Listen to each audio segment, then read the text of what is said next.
This is Princess Vidula and The Taste from Kids Reading Corner 207. And today we're going to read a surprise guest, The Princess and the Frog.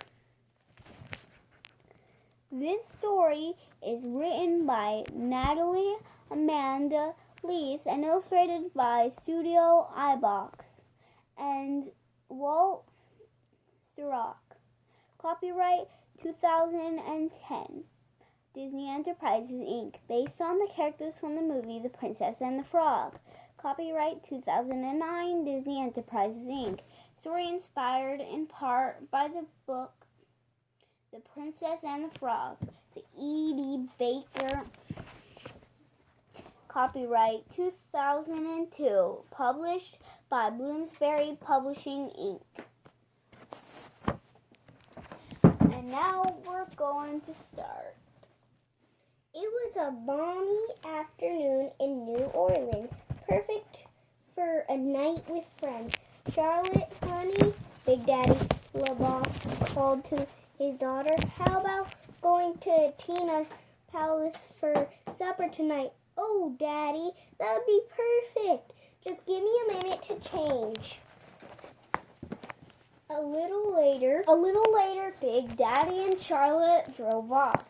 They didn't realize their dog, Stella, was asleep in the back of the car. When the LaBeoufs arrived at the restaurant, a jazz band was on stage. Louis the alligator was playing his trumpet. Charlotte, how are you? Princess Tiana exclaimed. She was happy to see her best friend. Big Daddy, would you like to sit with my Mama and Naveen's parents? Wait, why, I can't think of anyone better to share my supper with than Edora and your in-laws, he replied. Soon, Tiana's family and friends were settled at a big table. The princess walked around the dining room to make sure her other guests were happy too. Meanwhile, Stella had woke up. The dog climbed out of the LaBeouf's car and looked around. Immediately, she caught the mouth-watering scent of Tiana's big nets.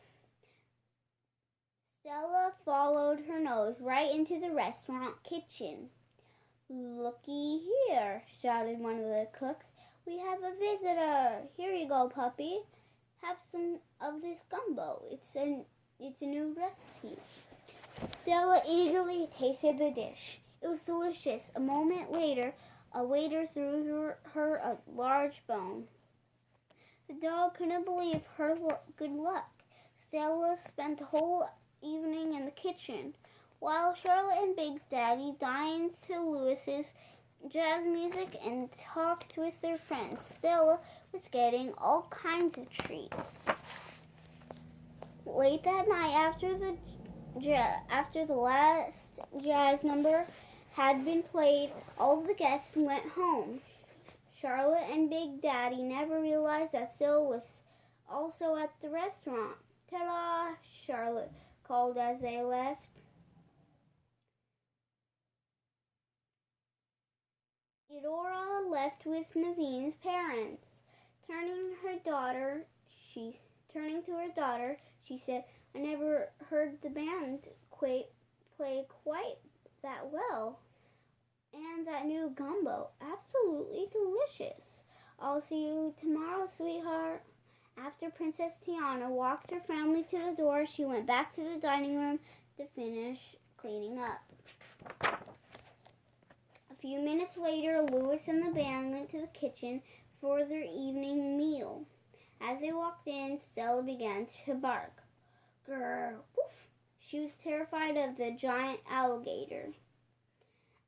Oh, now hold on, little dog, Louis spoke to Stella. I'm not here to eat you. I just want a taste of the chef's new gumbo. But Stella was frightened.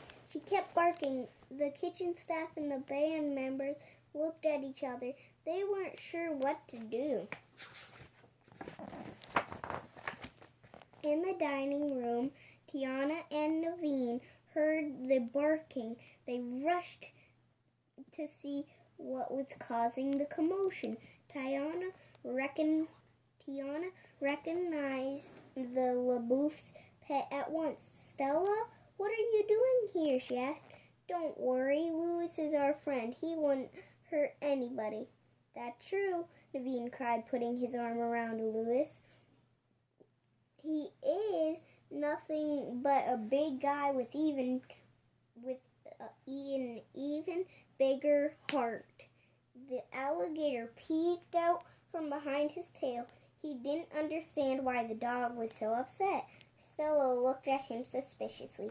Go ahead, Princess Tiana encouraged the dog. Just go over and make friends. Cautiously, Stella walked toward Louis. The alligator stayed very still. He didn't want to frighten the dog all over again. See, nothing to be